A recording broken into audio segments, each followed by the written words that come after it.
Olá, terceira série, tudo bem com vocês? Resolvi vir aqui porque a gente vai ficar sem o nosso momento de plantão novamente, sem a nossa aula semanal no Centro de Mídias. É, Na verdade, eu sinto que nós estamos assim, eu estou em débito com vocês e que a nossa geografia está se esvaindo nessa situação. Então, eu resolvi aqui, vou voltar um pouquinho no assunto, para falar um pouquinho do texto do Choque de Civilizações que eu disponibilizei, né, no Padlet, para a gente conversar um pouquinho, para dar um reforço para vocês na realização da atividade também correspondente ao Choque de Civilizações, tá certo? Então, eu vou compartilhar com vocês o texto, deixa só eu acertar aqui.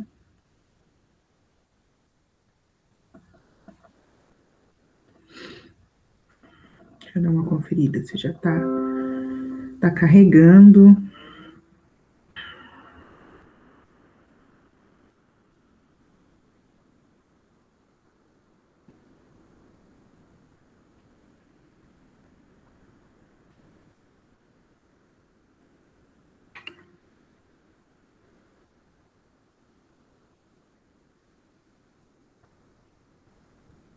Aqui. Então é o seguinte, pessoal. O choque de civilizações é uma teoria que foi desenvolvida lá no início dos anos 90, né? Coincidiu aí com o fim da Guerra Fria, com a dissolução da União Soviética. Naquele momento, né, o cientista político Samuel Huntington, através aí das pesquisas dele, propôs essa teoria que a gente chama de choque de civilizações.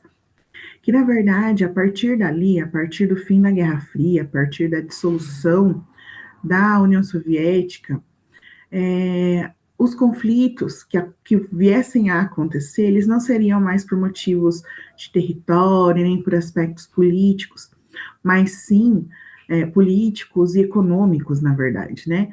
Mas passariam a ser motivados por diferenças culturais e religiosas. E aí ele traz, né, a principal hipótese dele, que foi publicada em 93, para vocês verem como coincide, né, porque em 91 a gente tem o fim aí da Guerra Fria, em 93 ele traz essa ideia, né, minha hipótese é que a fonte fundamental de todos os conflitos neste novo mundo não será principalmente ideológica ou econômica. As grandes divisões entre a humanidade e a fonte dominante de conflitos será cultural. Os Estados-nações continuarão a ser os atores mais poderosos do cenário mundial, mas os principais conflitos da política global ocorrerão entre países e grupos de diferentes civilizações. O choque de civilizações dominará a política global. As falhas geológicas entre civilizações são as frentes de combate para o futuro. Então, ele reforça aqui que as pessoas, né, que os países, as nações não iriam mais discutir e entrar em conflitos por questões política, econômica ou territoriais, mas sim por essas diferenças acentuadas de costumes, cultura e religião. Aí vocês podem perguntar, mas por que a gente tem que falar dessa teoria que foi proposta lá no início dos anos 90 e, nitidamente, depois disso, a gente já viu uma série de conflitos pelo mundo que isso não se confirma, né? Então, qual que é a importância da gente estudar isso? Na verdade, a gente retoma essa ideia, e aí já ajudando um pouquinho na execução dos exercícios, né, propostos sobre esse tema, a gente retoma e revisita a ideia de Samuel Huntington após o 11 de setembro de 2001, né? Então, acredito que boa parte de vocês tem ciência do que aconteceu no 11 de setembro, mas vamos lá. 11 de setembro a gente tem o ataque às Torres Gêmeas e ao Pentágono nos Estados Unidos, Esse atentado, né, foi o primeiro ataque que os Estados Unidos sofreram no seu próprio território, porque apesar de ser um país cuja a empreitada militar é muito marcante, né, tudo quanto é conflito, os Estados Unidos está envolvido, eles nunca trouxeram esse conflito para o seu próprio território, eles guerreiam em territórios alheios, dentro da sua própria casa, não. Então, o 11 de setembro ficou marcado porque alguém ousou atacá-los no seu próprio território.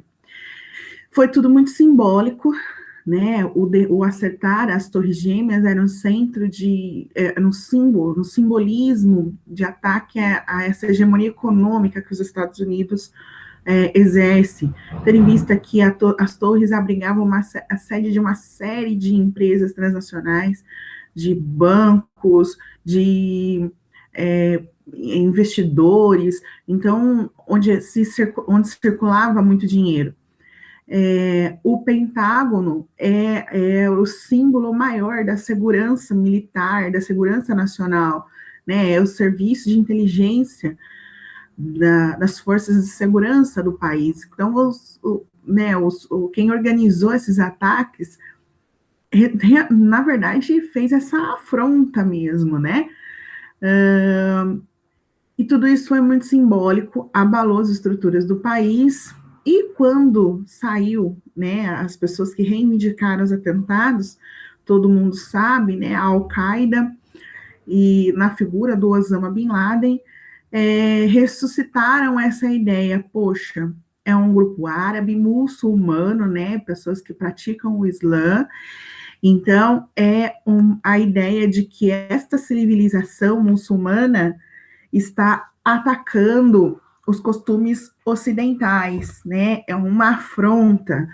Então, na verdade, a motivação dos ataques teria aí esse fundo religioso como desculpa, né?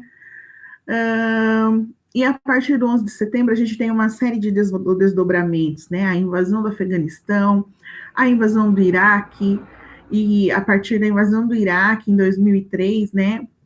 Pelo, então, presidente George W. Bush, a gente tem aí a queda de um ditador iraquiano, Saddam Hussein, né? Isso foi uma marca.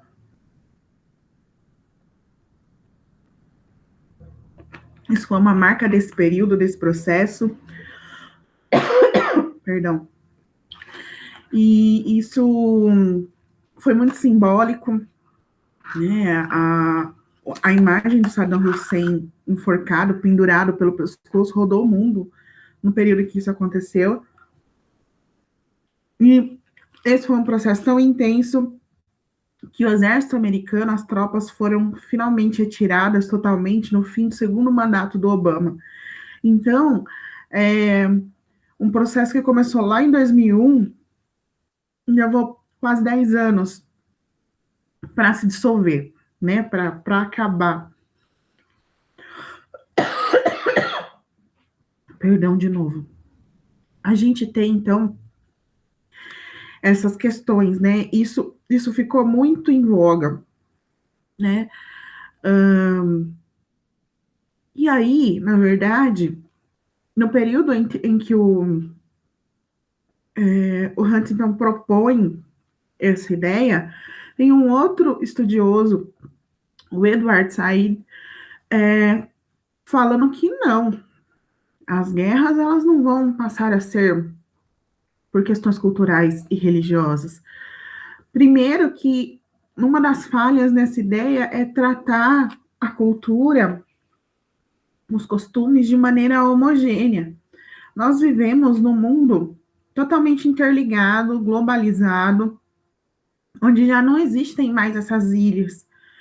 É impossível a gente imaginar lugares que não existe contato com uma cultura, nem que seja um contato mínimo, com uma cultura diferente daquela que eles estão inseridas. Então, essa ideia de que as guerras serão por essas motivações, elas caem por terra nesse momento. Nós mesmos somos bombardeados o tempo todo por objetos culturais vindo de outros lugares. e mesmo das questões religiosas, isso também acontece, né? Então a gente tem que tomar cuidado com essa ideia. Mas, como eu disse, ela foi uma ideia que foi revisitada, então é importante a gente entender. Aí no texto que eu mandei para vocês, tinha um mapa, né? O Huntington ele propõe oito grupos civilizatórios, vamos dizer assim, ele divide. E é importante a gente entender quem é que ele chama de civilização ocidental.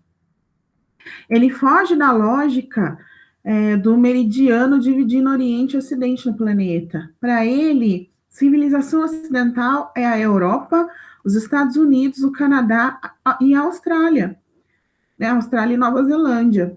Esses são os países que compõem a civilização ocidental. Por mais que a Austrália esteja no Oriente, e por mais que, por exemplo, a América como um todo está no Ocidente, ele não considera a América Central e do Sul, começando pelo México e indo em direção ao extremo sul da América, não é considerado, na ideia do Huntington, mundo ocidental. Ele classifica a gente como civilização latino-americana. Nós somos um outro grupo. E aí, por aí ele vai, civilização ortodoxa, a civilização árabe-muçulmana, que entra esses povos do conflito inicial. E aí, uma outra coisa que ele propõe, né? Ele faz um arco em volta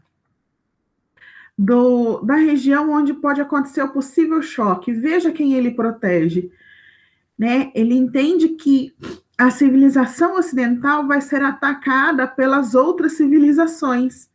Então, ele coloca Estados Unidos e Europa, em especial, dentro do alvo desse choque de civilização. Então, assim, a gente pode até fazer uma análise que essa ideia é um tanto quanto tendenciosa, né? De colocar o centro aí econômico do mundo e o centro de decisão política e, por vezes, né, o poderio militar, porque a gente não pode descartar essa questão, dentro dessa perspectiva, né, de que serão as vítimas dessas outras civilizações que querem derrubar o mundo ocidental. Então, é uma ideia interessante, como eu já disse, questionada, e que estava prevista para a gente discutir aqui. Então, é interessante, talvez, vocês terem na cabeça que essa ideia acaba ressurgindo a partir dos conflitos aí do 11 de outubro, né? A gente tem esse ressurgir dessas ideias do Huntington. Tudo bem? Então, gente, eu queria fazer era isso, uma síntese rápida. Eu sei que vocês acompanharam a aula no Centro de Mídia sobre essa temática também. E, por enquanto, é só. A gente se vê em breve num próximo vídeo. E espero vocês também a participação no plantão. Tudo bem? Então, eu agradeço. Qualquer dúvida, aí tem contato comigo. Muito obrigada.